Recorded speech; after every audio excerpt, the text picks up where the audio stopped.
അത് ഈ കാണുന്ന ആ ഒരു പൂ കണ്ടില്ല ഇങ്ങനെ പോണത് സിനിമയിൽ കാണിക്കുന്നുണ്ട്, ഇടയ്ക്കിടയ്ക്ക് ആ സ്ഥലങ്ങളിലൊക്കെ കാണിക്കുന്നുണ്ട്. പിന്നെ അത് മാത്രല്ല, പ്രധാനമായിട്ടും ഈ സ്ഥലത്തിന്റെ 4 സൈഡുണ്ടല്ലോ, 4 സൈഡും ആ സിനിമയിലത്തെ അതേ സ്ഥലങ്ങളുടെ ഫോട്ടോസ് അവര് ഫ്ലെക്സ് ആയിട്ട് കംപ്ലീറ്റ് വെച്ചിട്ടുണ്ട്. പിന്നെ ആ മുകളിൽ തന്നെ കണ്ടില്ലേ, ഈ സാധനമാണ് അവര് പ്രാർത്ഥിക്കുമ്പോൾ ഇറങ്ങി അതിന്റെയാണ് ഇത് കൊടുത്തിരിക്കുന്നത്. അവരൊരു പ്രത്യേക ലോകമാണല്ലോ, പ്രത്യേക സ്ഥലമാണ്. അപ്പൊ ആ ബന്ധപ്പെട്ടിട്ട് പ്രത്യേകമാണ്. ബാക്ക്ഗ്രൗണ്ട് മ്യൂസിക് ഒക്കെ കണ്ടില്ലേ,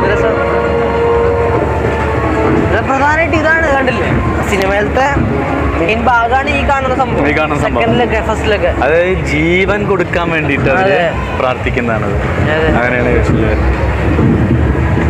അടിപൊളി, നല്ല രസമാണ്. മെയിനായിട്ട് ഇഷ്ടപ്പെട്ടെന്ന് വെച്ചാൽ നമുക്ക് ഇതൊന്ന് കറങ്ങിയാലോ, നമുക്കൊന്ന് കണ്ടില്ലേ ഇതിന്റെ ഇതേപോലെ എങ്ങനെ ഇതുണ്ട് എന്നുവെച്ചാൽ ഈ സംഭവം.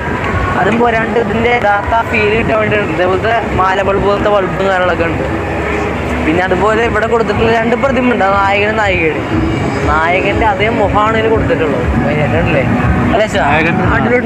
പിന്നെ അത് മാത്രമല്ല, ഈ അവതാർ സിനിമയില് ഏറ്റവും കൂടുതൽ കാണിക്കുന്നത് സാധാരണ മനുഷ്യന്മാരെയും കാട്ടി വലിയ ആൾക്കാരാണ് അവര്. അതായത് സാധാരണ നമ്മൾ അവതാർ സിനിമയിൽ കാണിക്കുന്നത് സാധാരണ മനുഷ്യന്മാരെയും കാട്ടി ഉയരം കൂടിയിട്ടുള്ള മനുഷ്യന്മാരായിട്ടാണ് അവരെ കാണിക്കുന്നത്. അവരുടെ ചെവിയൊക്കെ നീണ്ട് സെക്കൻഡിൽ കാണിക്കുന്നത് ഒരു പ്രത്യേക രീതിയിലാണ് അവരുടെ രൂപം വരുന്നത്. അത് അവതാർ ഫസ്റ്റിൽ തന്നെ ആൾക്കാരെ അവര് പിടിച്ചു കൊടുത്തിട്ട് അതിന്റെ ഇത് ചെയ്യണം. അപ്പൊ അവര് ഒരു കാലെടുത്തേക്കുമ്പോ തന്നെ ഒരു അത്യാവശ്യം നീളമാണ്, അത്ര ഉയരത്തിലാണ് അവര്, അത്ര ഉയരാണ്. അതാണ് ഈ കാണിച്ചിരിക്കുന്നത് അവര്. യാഗത്തിൽ തന്നെ പോയി കാണും. അവിടെ ഒരുക്കണം കാണാനൊക്കെ ഭയങ്കര സിനിമയ്ക്ക് വേണ്ടിട്ട് തന്നെ. ഇവിടുത്തെ ഈ മരം കണ്ടില്ല, നോർമൽ ആസി മരം, അതൊക്കെ രസമുണ്ട്.